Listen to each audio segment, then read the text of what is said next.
All right, welcome back. It's time for part 2 of finishing off the details for the body of the Caterpillar 345 excavator.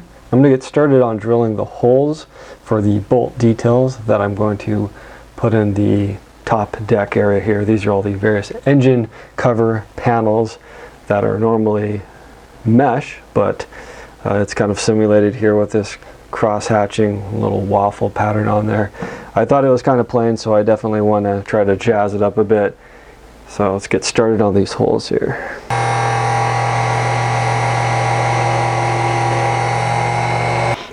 Alright guys, I got all the holes drilled in here, and in order to do the bolts I'm going to use this 1mm tubing to kind of act as the washer, and then I'm going to drop a bit of 0.5mm tubing into it to look like the head of the bolt.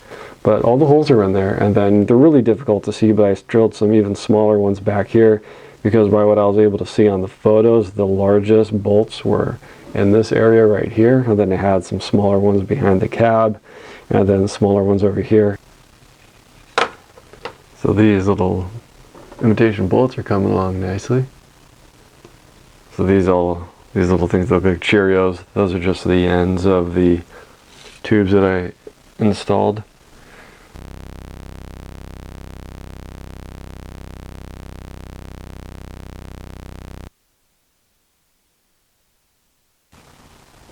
I finished all of the bolts. Give you a quick run by here. Got that other hole in place for that little filler cap. And then these tiny little bolts are in. Now I'm creating that little piece that covers the back here, and I've got to fill this in with some mesh. So I've got this, I think this is meant for shipbuilding or model ships.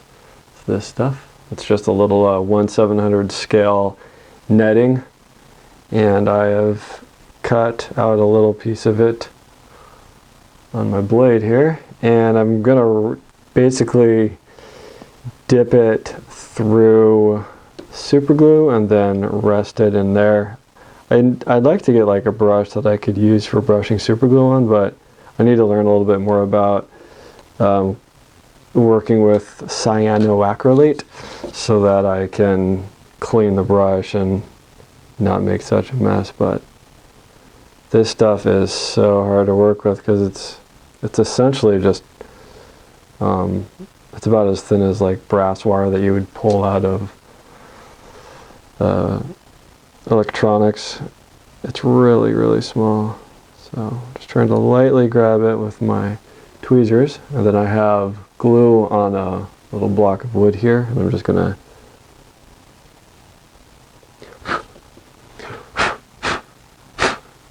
when I'm doing off screen, I actually dipped it in the glue, and then I had to blow off the excess because it was in the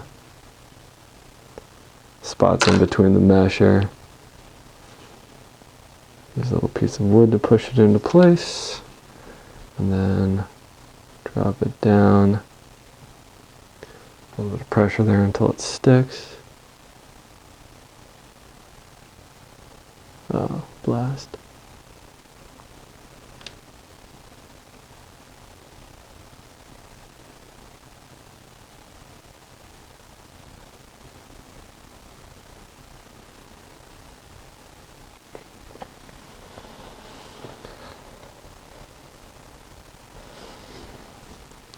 And I think I'm going to experiment with cutting out another piece of it and dropping that on top to give it a little bit more depth, because it's pretty thin the way that it is. Like, it looks good right now, but once I paint that, I don't know if that's going to still look the same. Stuff's pretty easy to mangle. It folds up really easily. It gets pretty crunched up, so just try to take your time when you're cutting it. Literally just cutting it one rung at a time here. I'm straighten them out a bit. Let's see if I can drop that in there. Actually, I need to make sure I have the right. So I think I needed 7 squares.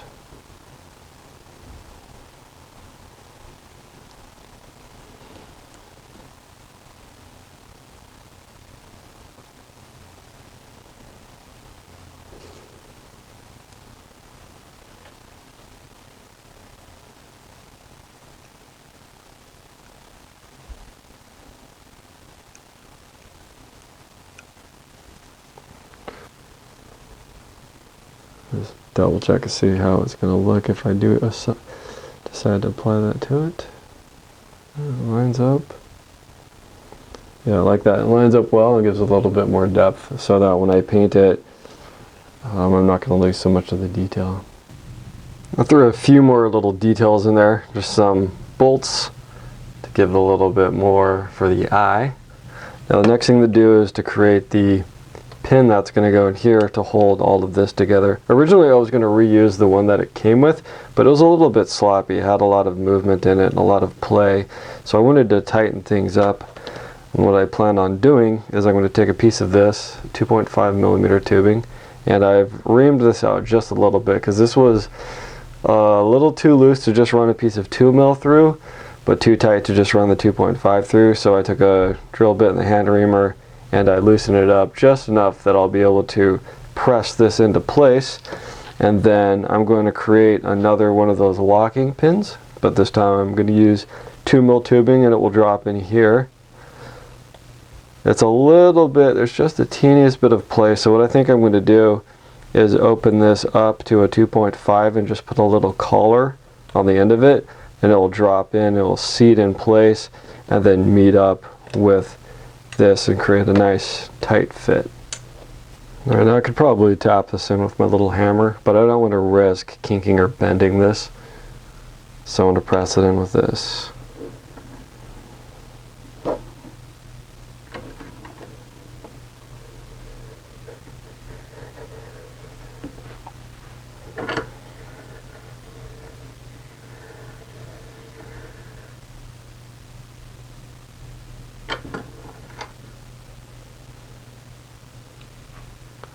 As you can see, there's just a little bit that sticks out on each end, which is what I wanted, so that it fits in here and leaves a little less room for slop. So there's just a little bit of movement from side to side, which I need because it's going to get painted, but it should fit nice and tight.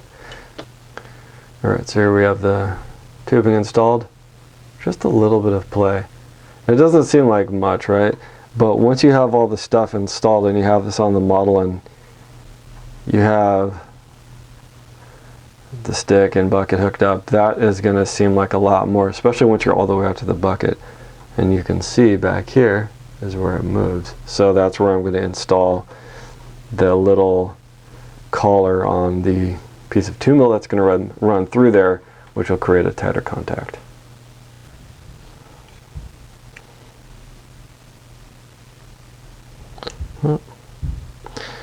My impromptu hand driver does not appear to have the power to do that. Alright, power time it is.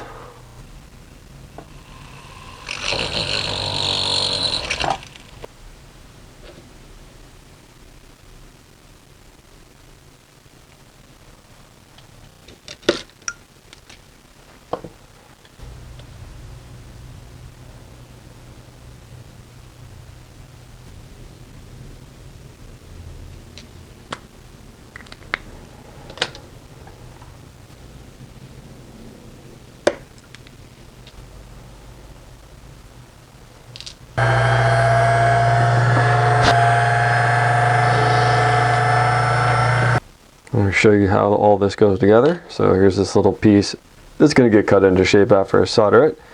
And then this is a piece of 1.5. Pops in like that.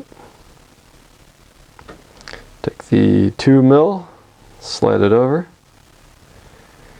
And then I have the 2.5 in there. I'm not sure if I want to leave that in there and just glue it in place and then slide this in. I think I might do that instead of attaching the collar to this, and then it will sit here on the outside.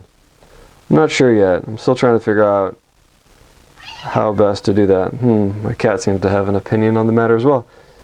So an easy part to mess up when you're doing this kind of stuff is making sure, or not making sure, that you have clearance to do stuff. So I need to install a little screw to hold this one in, so it's important to make sure with pieces like this that you fit it in place and then look down and make sure that where you decide that you want to install your next component, you have room to do so.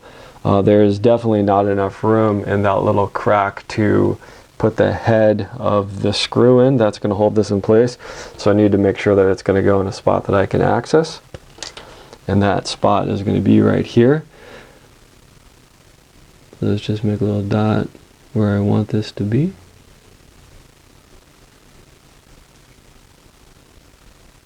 Alright. And it should, it's actually pretty close to the other tiny little dot that I put in there. You probably can't see it, but this is where I have made mistakes before. You get so excited about getting it moving and getting the project done that you don't think to assemble the part, mock it up, and make sure that it's all going to fit together. So yeah, make sure we're mocking stuff up.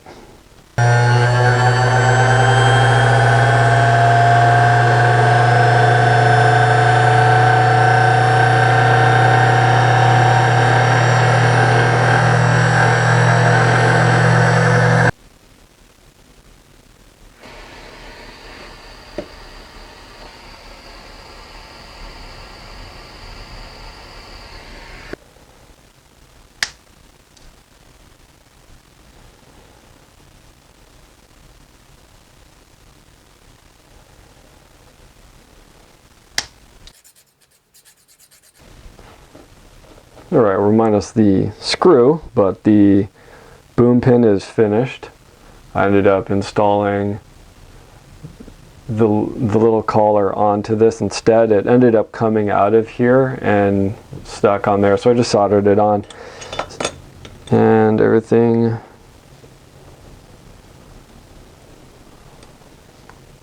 links together quite well. It's flush on that side. And there is no more play. That's a nice connection there. I also realized that I didn't do the pins for this part yet, so that is next. There's one final crucial part for the boom pin, and it's the pin that holds in the top part of the hydraulic. So I've already started creating a piece for that. Just looks like basically the top of a nail, but it's a series of tubing, and then I put a little disc on the top there. And when you look at the full-scale version of this, is that blurry? Come on, viewfinder. Show me the clear image. Alright, let's try that again. From here, hopefully less blurry. In 3, 2, 1.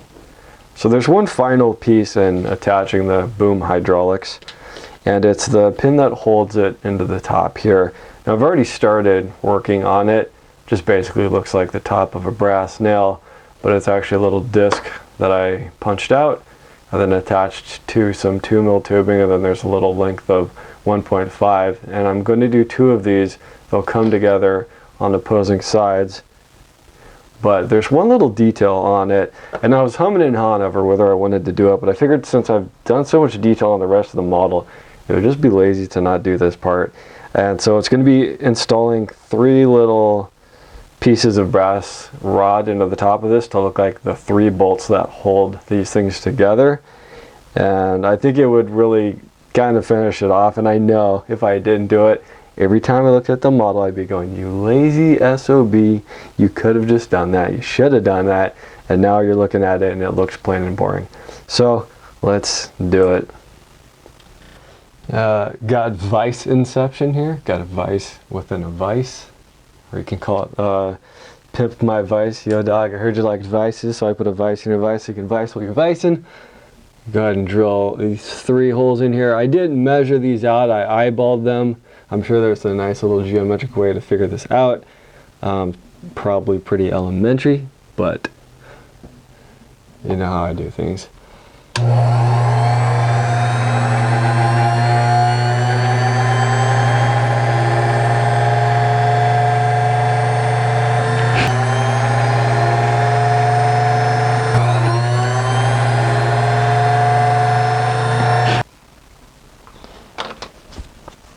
Alright, now that I've got the holes drilled in the back here, the next component of this is to install the little fake bolts. So I have the 1mm brass wire. So that I can get a better grip, I'm holding the brass wire in a pair of flat pliers here. Then I dip the brass wire gets dipped in some super glue, and then take and insert it into the hole. Then I'll clip it. I'm not going to clip it all the way down yet. Actually, you know what? I might as well just clip it to the height that I want it. I usually like to leave a little bit of length and then come back in later and trim it up to the length that I want, but just need to do a couple more of those and I'll have simulated the bolts that hold the boom hydraulic pin into the boom. Now let's see how this all goes together here. We have the two pieces, wrong way. Two ends of the hydraulic here, and you can see how they would go together. That just slips into there. The bolts are installed in the ends. I'm glad I did that because it adds a lot more realism.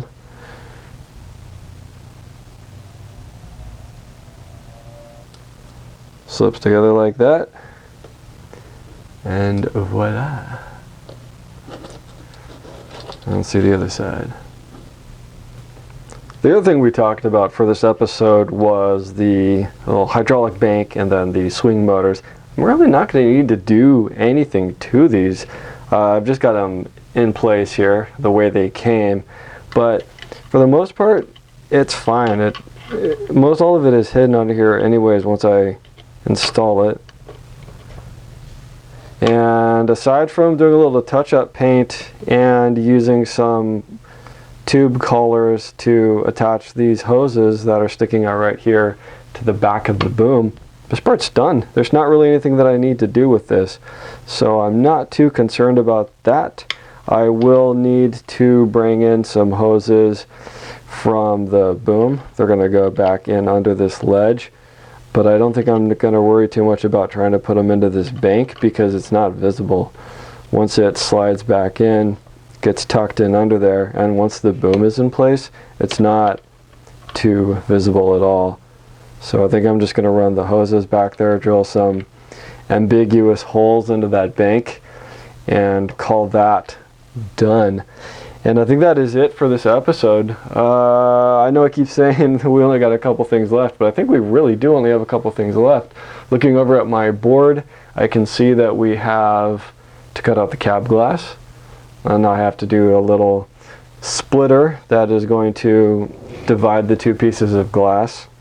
And then I also have to try to figure out how to make windshield wipers.